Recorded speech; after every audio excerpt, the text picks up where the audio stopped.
कफ जिसको हम हिंदी में खांसी कहते हैं, दो तरह की होती है, ड्राई कफ, वेट कफ। ड्राई कफ को सूखी खांसी भी और वेट कफ को बलगम वाली खांसी भी कहते हैं।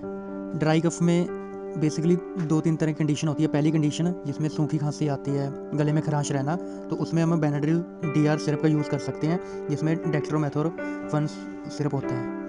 दूसरी कंडीशन देखें तो इसमें सूखी खांसी आना, गले में खराश रहना, नाक बहना, तो उसमें हम ज़िडेक्स सिरप ले सकते हैं। तीसरी कंडीशन जिसमें सूखी खांसी, गले में खराश तो है, उसके साथ नसल कंजेशन या नाक का बंद हो जाता है, तो इसमें हम कियोकॉफ डीएम के साथ जा सकते हैं। अब दूसरे प्रकार की जो कफ है उसको कहते हैं बलगम वाली खांसी। इसमें ज़्यादातर ब्रोंकोडायलेटर्स और एक्सपेक्टोरेंट्स के कॉम्बिनेशन को यूज़ किया जाता है। इसके कुछ एग्जांपल हैं जो मार्केट में इजीली अवेलेबल सिरप्स हैं, like Grilinctus BM, जैनकफ AM, Grilinctus LS।